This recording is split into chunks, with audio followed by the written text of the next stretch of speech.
시칠리아 원정 참패와 아테네 병사들의 비극에 관한 이야기. 아테네군이 패배한 것은 적이 강해서가 아니라 중요한 순간마다 결정을 미룬 겁쟁이 지휘관 때문이었다.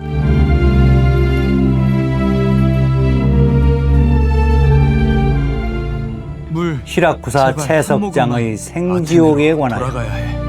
조용히 하지 못해. 이곳은 감옥이 아니었습니다. 무덤도 아니었습니다. 이곳에 갇힌 사람들에게 감옥과 무덤의 차이는 더 이상 존재하지 않았습니다.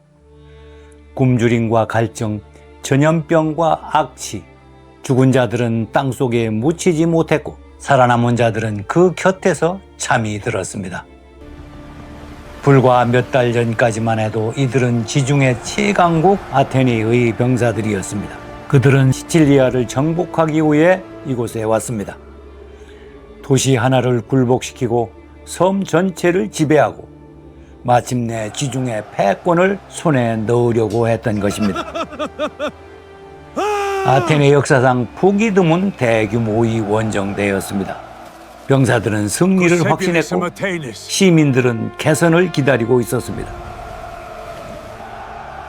그러나 아테네로 돌아온 배는 단 한 척도 없었습니다.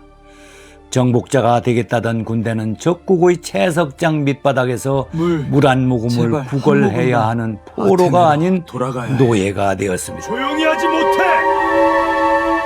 그리고 이 참상의 중심에는 한 인물이 있었습니다. 전쟁을 원하지 않았지만 원정군의 지휘관이 된 사람, 승리할 기회를 잡고도 번번이 결단하지 못한 사람, 철수해야 할 절박한 순간에서조차 하늘의 징조가 두려워서 철수를 한 달이나 미룬 사람, 그리고 마지막 순간 병사들의 운명을 적에게 맡긴 채 자신의 목숨만을 구걸했던 비겁한 장군, 꼼수의 겁쟁이 지도자 니키아스입니다. 아테네 군대가 이 지옥에 이르기까지 수많은 탈출구가 있었습니다. 그리고 놀랍게도 그 모든 탈출구 앞에서 니키아스는 머뭇거렸습니다. 이 참혹한 비극은 단지 패배에서 시작되지 않았습니다. 지중해 세계에서 가장 강력했던 도시국가 아테네, 자신들은 결코 패배하지 않을 것이라고 믿었습니다. 그러나 한 겁쟁이 지도자의 소심한 꼼수에서 비극은 시작되었습니다.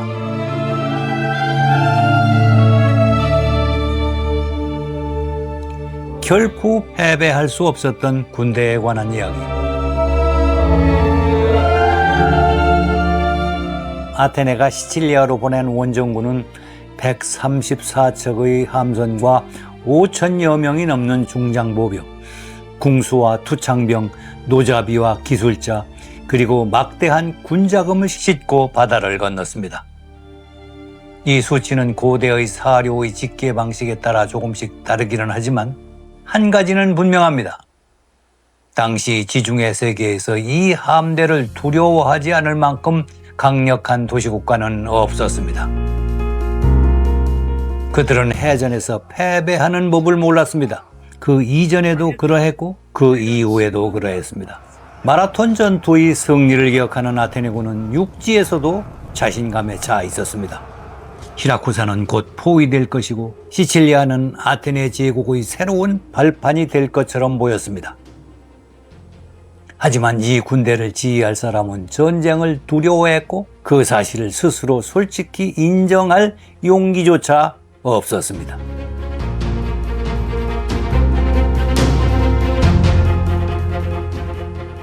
결단하지 못하는 겁쟁이 지휘관 니키아스에 관한 이야기.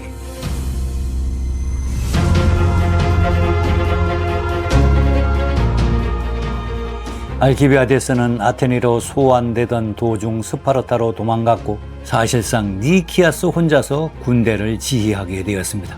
그때까지 시라쿠사는 아직 싸울 준비가 되어 있지 않았습니다.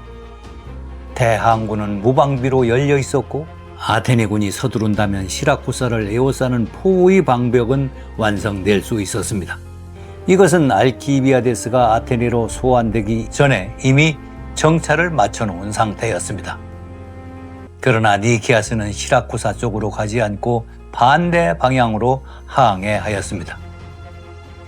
세기스타가 주기로 약속한 군자금을 받으러 간다는 명분이었지만 지금 당장 군자금 30달란트가 중요한 게 아니었습니다. 이를 두고 프루타르크는 이렇게 은근히 비꼬았습니다. 니키아스는 적에게서 가능한 멀리 떨어져 항해했다. 시간은 원정군의 편이 아니었습니다. 처음 아테네 함대 규모에 놀라 공포에 떨던 시라쿠사는 시간이 지나면서 정신을 차려가고 있었습니다. 심지어 시라쿠사의 기병들이 아테네 진영 앞까지 와서 아테네 병사들을 조롱하기까지 했습니다. 전쟁터에서 무료함은 단순한 휴식이 아닙니다. 자칫 무료함은 공포가 자라는 공간이 될 수도 있습니다. 장군, 지금 즉시 공격을 해야 합니다. 너무 시간을 끌면 우리 병사들의 사기가 저하될 수 있습니다. 보다 못한 라마코스 장군이 공격을 건의했고 첫 공격에서 아테네는 승리의 문턱까지 갔습니다.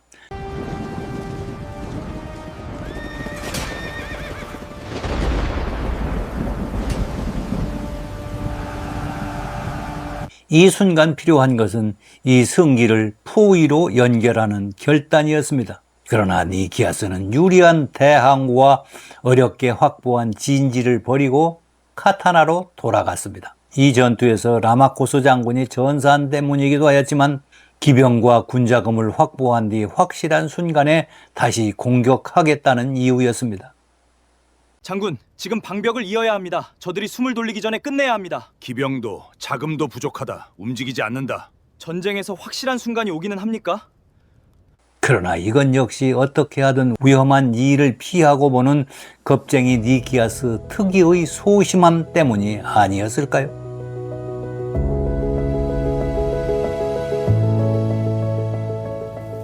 시칠리아를 구한 남자 길리포스에 관하여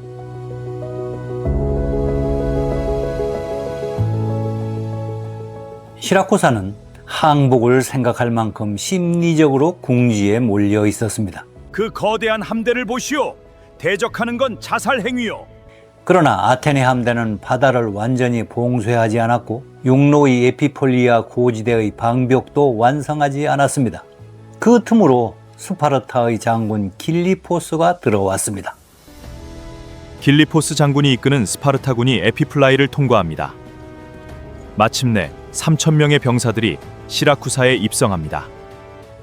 그가 끌고 온 3,000명의 병력은 시칠리아에서 급히 모집한 오합지졸이었습니다. 그러나 중요한 것은 스파르타의 장군 길리포스의 존재 그 자체였습니다. 그는 항복을 고민하고 있던 시라쿠사 시민들에게 아테네를 얼마든지 이길 수 있다는 확신을 심어주었습니다. 시라쿠사의 분위기는 급반전되었습니다. 아테네의 장벽은 아직 완성되지 않았다.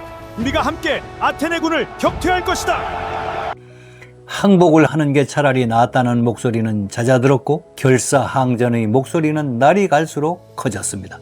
아테네 놈들이 두렵습니까? 우리는 끝까지 싸워야 합니다. 시라쿠사의 영광을 지킵시다. 그리고 스파르타의 장군 길리포스는 말이 아니라 행동으로 승리의 가능성을 보여주었습니다. 길리포스는 아테네가 쌓고 있는 포위 방벽 앞에 대응 방벽을 세워 아테네의 포위 방벽을 무용지물로 만들었습니다. 그리고 공격하고 밀어붙이고 실패하면 다시 공격했습니다. 반대로 니키아스는 병력을 플랜미리온으로 옮겼습니다. 바로 여기 이곳인데요. 이로써 아테네의 육군과 해군은 서로 갈라졌고 포위 성벽 건설 현장까지는 2시간이 넘는 거리였습니다. 그곳까지 아테네 병사들이 오고 가는 동안 현지의 지형지물에 익숙한 시라쿠사군의 매복 공격에 수많은 아테네 병사들이 희생되었습니다. 그런데 니키아스는 왜 이곳으로 진지를 옮겼을까요? 니키아스가 이곳으로 진지를 옮긴 것은 만약의 경우 배로 빠져나가기 편한 곳을 선택했다는 것입니다. 도망치기 편한 곳을 선택했다는 것이지요. 여러분은 어떤 생각이 드시나요? 전쟁터에서 싸우기 좋은 곳이 아니라 도망치기 편한 곳을 선택한 군대가 전쟁에서 승리할 수 있을까요? 니키아스는 이미 도망칠 궁리만 하고 있었던 것은 아닐까요? 한편 기원전 413년 길리포스는 해전을 미끼로 던지고 플랫미리온을 기습했습니다. 바다에서 싸우는 적 속인 다음에 플랫미리온의 아테네 진지를 공격하는 소위 성동격서의 전술이었던 것이지요. 아테네는 진지와 보급품, 함선 장비와 군자금을 모두 잃었습니다. 물적 손실보다 더 큰 것은 마음의 손실이었습니다. 천하무적이라고 믿었던 군대가 이제 잠잘 곳과 먹을 것, 고향으로 돌아갈 배를 수리할 도구마저 걱정해야 했으니까요.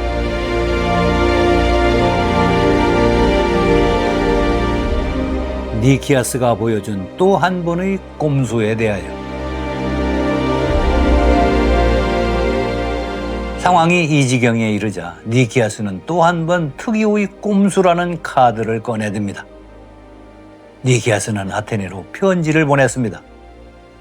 철수하게 해주거나 더 많은 증원군을 보내달라는 것이었습니다. 아테네의 시민들이여, 즉시 막대한 증원군을 보내주거나 아니면 우리를 철수시켜 주십시오. 현명한 결정을 기다리겠습니다. 그리고 자신의 건강이 나쁘니 자신을 교체해달라는 말도 덧붙였습니다. 이게 왜 꼼수라는 것이지요? 그것은 이 편지에 자신의 패전 책임을 면해보려는 속셈이 숨어 있었기 때문입니다.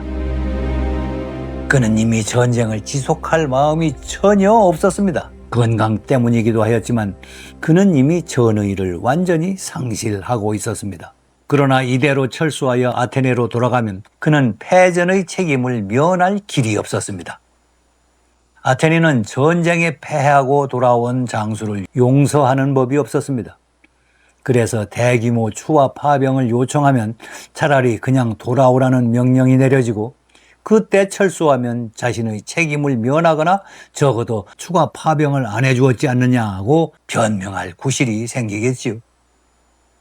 그러나 미네는 철수를 명령하는 대신 데모스테네스와 에오리메돈 두 장군과 함께 수천 명의 병사와 수십 척의 배를 더 보내왔습니다. 이리하여 결국 책임을 떠넘기려고 보낸 니키아스의 편지는 전쟁을 승리로 끝내지 못하고 오히려 희생자의 수만 늘리고 말았던 것입니다. 그래서 이것은 꼼수이고 이러한 니키아스의 작태는 처음 시칠리아 원정을 결정할 때에도 있었지 않습니까? 니키아스가 날려버린 마지막 기회에 관하여 이리하여 아테네의 대규모 지원군 함대가 시라쿠사의 대항을 들어오고 병사들은 이에 환호했습니다. 그러나 곧 에피폴라이에서 벌어진 야간 전투에서 아테네군은 참패를 당합니다. 칠흑 같은 어둠 속에서 벌어진 야간 전투의 혼란 때문이었지. 이제 남은 길은 즉시 철수하는 것뿐이었습니다. 이제 군대를 살릴 수 있는 마지막 전략은 승리가 아니라 탈출이었습니다. 우리는 이길 수 없습니다. 하지만 아직 돌아갈 수는 있습니다. 시라쿠사 내부에서 우리 편이 움직일 수 있다. 조금만 더 기다리자. 데모스테네스가 즉시 철수를 주장했습니다. 니키아스는 시라쿠사 내부에 반란의 기미가 있다며 조금만 더 기다려보자고 말했습니다. 그러나 허망한 일이었지요. 며칠을 기다려도 시라쿠사 진영의 반란 기미는 없었고 마침내 철수가 결정되던 날 밤 하늘에서 달이 사라졌습니다. 기원전 413년 8월 27일에 있었던 개기월식이었습니다. 이것은 천문학자들이 이날 개기월식이 있었다는 것을 과학적으로 증명한 바가 있지요. 고대의 사람들에게 월식은 단순한 천문 현상이 아니었습니다. 그것은 신의 경고였습니다. 것은 불길한 징조다. 철군을 당분간 연기한다. 예언자들은 3번의 9날, 즉 27일을 기다려야 한다고 해석했습니다. 다른 해석도 가능했습니다. 어둠을 틈타 빨리 도망치라는 신호라고 해석할 여지도 있었지요. 그러나 니키아스는 가장 오래 머무는 쪽을 택했습니다. 신중해야 할 때는 겁을 먹고 서두르고 신속한 행동이 필요할 때는 무서워서 꼼짝도 하지 못하는 그야말로 전형적인 겁쟁이의 모습이었습니다. 전쟁터의 27일은 평상시의 27년 한 세대만큼이나 길고 긴 시간입니다. 아테네의 병사들은 늪과 모기, 이질과 말라리아에 쓰러졌습니다. 그 사이 시라쿠사는 항구를 봉쇄하고 함선의 충각을 보강했습니다. 더 세게 당겨라! 아테네가 빠져나갈 통로를 모두 막아버린 단단히 것입니다. 고정해라! 월식 앞에서 철군을 마냥 미룬 니키아스 때문에 안전한 철수마저 어렵게 되었던 것입니다. 아테네 해군의 무덤이 되어버린 바다에 관하여 아테네의 병사들이 철군을 27일간 미루고 늪지대의 모기, 이질과 말라리아와 싸우고 있는 동안 시라쿠사는 대항구의 입구를 패와 쇠사슬로 막아버렸습니다. 이제 아테네 해군의 100여 척 전함이 좁은 시라쿠사만 안에 갇히고 말았습니다. 니키아스는 마지막 순간 병사들에게 호소했습니다. 오늘의 싸움은 배를 위한 싸움이 아니다. 여러분이 아테네로 돌아갈 길을 열기 위한 싸움이다. 가족을, 조국을, 아테네의 명예를 기억하라고. 하지만 그 연설은 이미 잃어버린 신뢰를 되살리기에 역부족이었고 전투를 승리로 이끌기에는 너무나 공허하였습니다. 아테네 선발대가 봉쇄선을 돌파하려고 돌진하였고 쇠사슬을 끊으려는 병사들 위로 화살과 돌이 마구 쏟아졌습니다. 아테네의 장군 에우리모돈의 함선이 포위되고 전복됩니다. 그리고 그는 이곳에서 전사하게 됩니다. 이를 지켜보던 해안의 병사들이 발을 동동 구르며 울부짖었습니다. 아테네의 봉쇄선 돌파는 실패했고 시라쿠사와 코린트의 함대가 비좁은 만 안으로 밀고 들어왔습니다. 넓은 바다에서 속도와 기동력으로 싸우던 아테네 함대는 좁은 항구에 갇혀 아테네 해군의 장기인 충각 전술을 쓸 수가 없었습니다. 반면 시라쿠사와 코린트 함대는 배전에 큰 콩나물을 덧대어 아테네 해군의 노를 사정없이 부러뜨렸습니다. 단단히 고정해라! 전투는 해전이 아니라 물 위의 육박전이 되었습니다. 함선 위에서 창과 돌 그리고 갈고리가 오고 갔습니다. 아테네 함대의 중앙이 무너지자 공포는 순식간에 번졌습니다. 병사들은 배를 버리고 해안으로 헤엄쳐 도망쳤습니다. 육지에 오르면 시라쿠사의 보병이 기다렸고 달아나면 시라쿠사의 기병이 쫓아왔습니다. 다음 날 남은 배로 다시 돌파하려 했지만 병사들이 승선을 거부하기에 이릅니다. 계곡에서 벌어진 대학살에 관하여 평생 바다를 믿고 살아온 아테네 사람들이 배에 오르기를 거부한 이날의 이 사건. 이로써 아테네의 시칠리아 원정은 사실상 끝이 났습니다.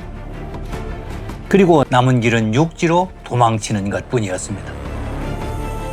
그런데 시라쿠사가 승리의 술판을 벌이던 그날 밤 아테네군이 신속하게 길을 떠났다면 탈출에 성공했을지도 모릅니다.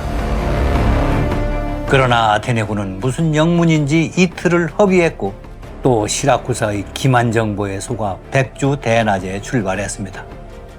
승리의 도취에서 깨어난 시라쿠사군은 이미 모든 길목과 고개를 막고 아테네군을 기다리고 있었습니다. 태각 첫 닷새 동안 아테네군이 전진한 거리는 불과 몇 킬로미터.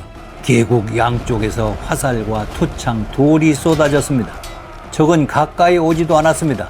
지친 아테네 중장 보병이 달려들면 흩어져서 도망갔고 돌아서면 다시 공격해 왔습니다. 방패를 들어라! 적들이 위에서 공격하고 있다! 식량은 바닥났고 물은 떨어졌습니다. 그리고 부상자는 버려졌습니다. 나를 두고 가지 마시오. 아테네까지 데려가 주시오. 미안하오. 우리도 아테네까지 갈 수 있을지 모르오. 마침내 니키아스와 데모스테네스가 이끄는 두 개의 부대는 둘로 갈라졌습니다. 뒤처진 데모스테네스의 부대는 올리브숲과 낮은 돌담 사이에 포위되었습니다. 시라쿠사군은 무기를 내려놓으면 죽이지 않겠다고 약속했습니다. 할 수 없이 데모스테네스는 항복했습니다. 그러나 그는 니키아스와 함께 처형되었습니다. 다음 날 니키아스도 1000명도 채 되지 않는 병사들과 함께 포위되었습니다.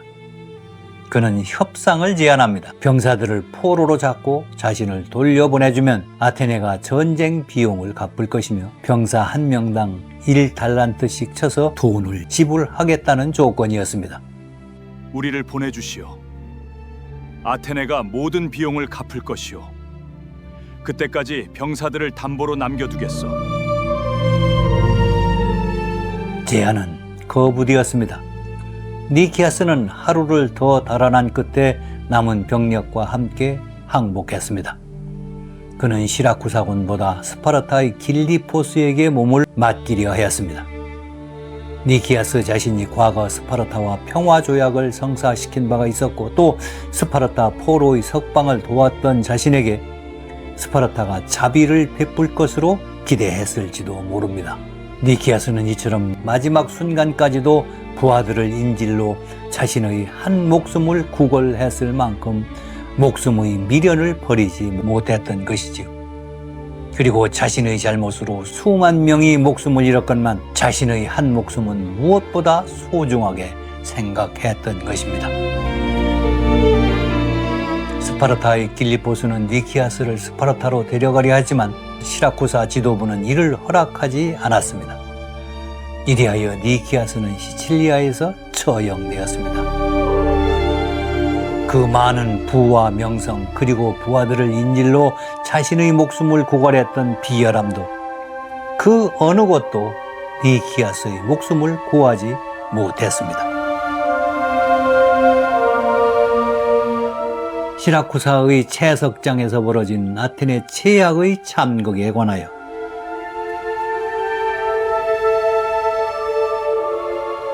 살아남은 포로 7천여 명은 채석장으로 끌려갔습니다. 낮에는 태양에 타고 밤에는 추위에 떨어야 했습니다. 하루 빵 한 조각과 물 한 컵은 채석장의 중노동은 고사하고 생존조차 어려울 만큼 턱없이 부족했습니다. 부상과 질병, 갈증으로 사람이 쓰러져도 시신은 치워지지 않았고 포로들은 악시가 진동하는 가운데 그 옆에서 잠을 잤습니다. 70일 후 아테네 출신 포로들을 제외한 모든 생존자는 노예로 팔려나가 끔찍한 생지옥에서 벗어났습니다. 그리고 아테네 출신 포로들에 대한 강금은 8개월 후에야 끝이 났습니다. 더 이상 생존자가 단 한 명도 없었기 때문이었습니다. 니키아스에 대한 후세의 평가에 관하여 전쟁은 참혹한 것입니다. 수많은 사람이 전쟁터에서 싸우다 죽습니다. 용감하게 또는 비겁하게. 설사 비겁하게 도망을 치다가 죽은 병사의 죽음도 애석합니다. 그리고 전쟁터에서 죽은 이들의 목숨도 안타깝지만 굴욕을 참고 항복을 한 후에 포로로 잡혀 치욕스러운 삶을 살다가 최후를 마치는 병사들의 목숨은 비통합니다.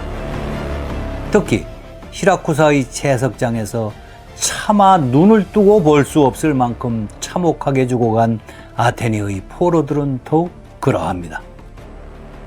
시라쿠사의 채석장에서 비참하게 죽어간 이 아테네 포로 7천여 명의 넋을 기리기 위해서라도 니키아스의 민낯을 보여주려 합니다.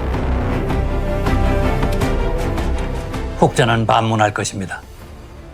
시칠리아 원정에서 패한 것이 어찌 니키아스 혼자만의 책임이냐? 또는 니키아스는 훌륭한 사람이 아니냐? 네, 그렇습니다. 시칠리아 원정에서 패한 것이 니키아스 혼자만의 책임이 아니고 또 니키아스를 높이 평가하는 사람도 있습니다. 특히 투키디데스와 아리스토텔레스가 그렇습니다. 투키디데스는 극찬을 합니다. 니키아스는 평생 덕을 탐구하고 실천한 사람이다. 아리스토텔레스도 말합니다. 니키아스는 아테네 시민들을 가장 사랑한 세 사람의 하나이다. 반면에 프루타르크는 이렇게 말합니다. 니키아스는 돈으로 그럴듯하게 포장된 사람이었다. 그리고 기원 후 2세기의 여행 작가였던 파우사니아스는 아테네의 국립묘지에 새겨진 시칠리아 전사자 명단에 니키아스의 이름은 없었다고 전하면서 이렇게 기록해 놓고 있습니다. 그는 자진하여 포로로 잡힌 무가치한 병사에 불과하였다. 사람에 따라 평가가 다를 수는 있겠지만 결론적으로 니키아스는 돈으로 민심을 사는 인기영합주의자, 내 편을 가르는 파벌주의자의 그리고 꼼수를 일삼는 선동가이기도 하였습니다. 특히 그는 대책 없는 평화주의자였습니다. 평화의 환상에 빠져 평화에 목을 매다가 항구적 평화를 이룰 수 있는 기회를 날려버린 사람이라는 말입니다. 그리고 그는 부하들이 목숨을 담보로 자신의 목숨을 구걸한 비열한 지도자였고 또 아테네를 패망의 길로 이끈 아테네 역사상 최악의 지도자였습니다. 여러분의 판단은 어떠하신가요? 댓글로 남겨주시기 바랍니다. 이것으로 시칠리아 원정에 대한 이야기를 마치고 신출기모라는 알키비아데스를 둘러싸고 벌어지는 아테네 멸망 최후의 이야기를 소개하겠습니다. 감사합니다.